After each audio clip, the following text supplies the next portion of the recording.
quand on vit au Sénégal et quand on vit en Afrique, il faut observer un certain nombre de phénomènes qui sont extrêmement importants et qui vont définir le devenir de ce pays dans les années à venir.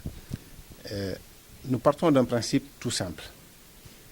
C'est que la vie ne s'arrête pas à la prochaine échéance électorale, elle ne s'arrête pas à la prochaine décennie, et que c'est le citoyen sénégalais qui est au cœur de tout ce que nous faisons. C'est-à-dire que tout homme de responsabilité ou tout homme de pouvoir a la responsabilité d'apporter aux citoyens les meilleurs services qu'il attend. Et l'autre observation, c'est que le citoyen est beaucoup plus mature, il est beaucoup plus éduqué, il est beaucoup plus exigeant. Et dernier point qui me paraît important, c'est que les décisions que l'on prend, ce sont des décisions qui vont se projeter dans le futur. Que ce soit des décisions en matière d'infrastructure, que ce soit des décisions en matière de gestion des impôts, et quelqu'un a parlé tout à l'heure de e-tax. Et on sait également que les gouvernements, les entreprises n'ont pas toujours des moyens illimités. Donc ce qu'on essaie de faire, c'est de faire le maximum avec les outils dont on dispose. Et ce qu'a dit Madame la ministre tout à l'heure, c'est que nous essayons d'apporter l'expérience que nous avons vécue dans d'autres pays. Le Sénégal part sur des bases extrêmement solides, mais je dirais que le monde est fait d'au moins 200 pays, et dans chacun des pays, IBM est présent dans plus de 175 pays, et nous essayons d'apporter cette expérience-là et la partager avec l'administration sénégalaise, avec les preneurs de décisions au niveau du Sénégal, et pour dire, voilà ce qui se fait ailleurs, voilà le programme, voilà ce qui peut s'adapter au plan Sénégal émergent. Nous avons fait énormément de travail. La force du Sénégal, c'est d'avoir justement ce plan Sénégal émergent, qui est à la fois la vision, et c'est une vision qui n'est pas limitée dans le temps. Elle n'est pas limitée aux 2 ans, on parle de 2035. Et d'ici cette période-là, qu'est-ce qui va se passer?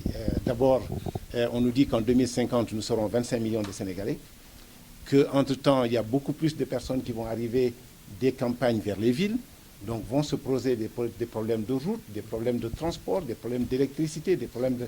Et tout ça, il va falloir le gérer avec les moyens dont on dispose, sachant que ces moyens ne sont pas illimités. Et donc, il est de la responsabilité de chaque leader d'optimiser et de s'inspirer de ce qui se fait de mieux et d'apporter cette réflexion-là dans le cadre d'une discussion, je dirais, entre partenaires. Nous ne venons pas ici pour donner la leçon à qui que ce soit. Nous venons ici pour écouter, comprendre ce qui se fait, comprendre les contraintes, comprendre les objectifs et dire, par rapport aux problèmes que vous posez, il y a d'autres pays qui ont su les résoudre de telle manière.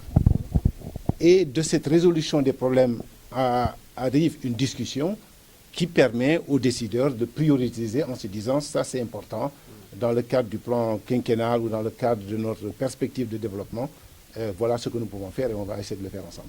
Quelle est la place qui est accordée à la sécurité de l'outil informatique dans le cadre de ce partenariat-là, dans un contexte où la protection des données personnelles est devenue une question prégnante? Écoutez, excellente question, parce que la sécurité, quand on pense sécurité, on pense surtout sécurité des hommes et des biens. Mais sécurité des données, sécurité des réseaux, s'assurer que l'information que vous envoyez sur un réseau, que cette information arrive avec le maximum d'intégrité à son destinataire, ce sont des choses extrêmement importantes. Pouvoir transmettre des données confidentielles sans altération de ces données, c'est également...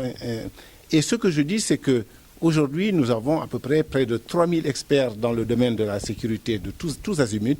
Nous avons fait ces dernières années l'acquisition d'une trentaine de sociétés dont le travail et l'activité principale est le domaine de la sécurité. Et c'est cette intelligence-là que nous essayons d'apporter au service de nos clients. Il faut garder à l'idée que quand on regarde aujourd'hui IBM, la partie vente de matériel représente à peine 10%. Tout le reste, c'est essentiellement des logiciels et des services. Et quand on parle de sécurité, quand on parle de transfert de données, mais on ne dit rien d'autre que parler de logiciels et services qui sont liés.